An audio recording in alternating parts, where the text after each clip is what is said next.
my name is Jesse Meekum, and this is podcast number 19 for You Need a Budget, where we teach you 4 rules to help you stop living paycheck to paycheck, get out of debt, and save more money. Today, I want to focus on Rule 3. And you're saying, is there a Rule 3? I just know of 1, 2, and 4. We don't talk about Rule 3 a lot because it's somewhat automatic in the software. We call it rolling with the punches. And there's a lot more to it than what we've been teaching in the past, and it's something that came out of the meetup from last week where we had Winebbers hailing from all over the globe, part of the team, coming together, eating a lot, and discussing budgeting some of the time as well. It was a lot of fun, and one thing that came out of it was Rule 3. How do we explain it? What's it about? What exactly does it mean? Rule 3, as we call it, rolling with the punches, is a lot more than just deducting what you overspent from your available for the next month. It's much broader than that, and I think we need to speak specifically to it to make you not feel bad for what I'm about to talk about. So, Porter's in basketball right now. I'm not his coach, although I'm one of those dads sitting on the sideline where the coach is probably saying, I wish you were the coach because you're yelling stuff so often. You know, I would like you to take my position. Anyway, Porter's pretty good at it, pretty good at any sport, really. And that's not just because I'm his dad that I'm saying that, but he does really well. And they play 4 8-minute quarters. And it's an interesting thought when you look at how coaches make adjustments and what separates a good coach from a mediocre coach, or what separates a great coach from the rest of the pack. And that is their ability to make adjustments mid-game, sometimes even mid-quarter. So you'll have this big plan, take football or basketball or whatever, and you have a game plan. And you go in and you say, okay, guys, we've studied the tape, and we're going to be looking at everything this way, and here's our strategy, and we got to account for this guy here that's really good from the perimeter, or we got to account for this running back that's explosive, or whatever it may be. And so you have a game plan. And then you go out there and the game starts, and you play your game plan. But the other team has a game plan as well.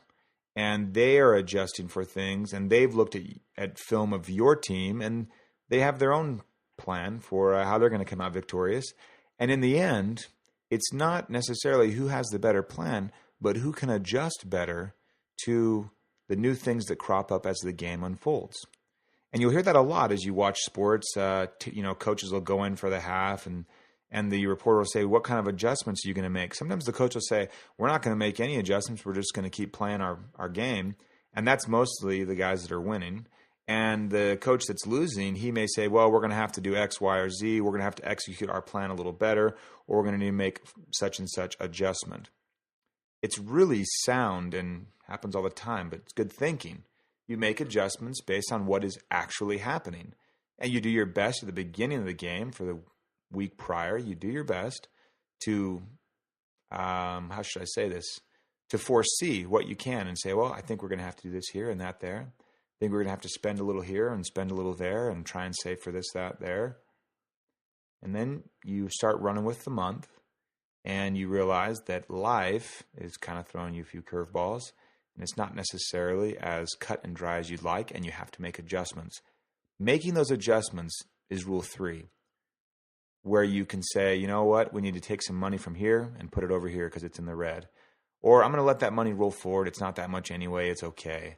Or, oh my gosh, something is crazy going on. We may need to draw from some savings to make sure this works out appropriately. But the fact of the matter is that a budget is something that is ongoing and never static. You don't just set it and forget it. You set it up and you look at it regularly, and you make sure that everything is going according to your plan. If it isn't, you adjust your plan, and that's okay.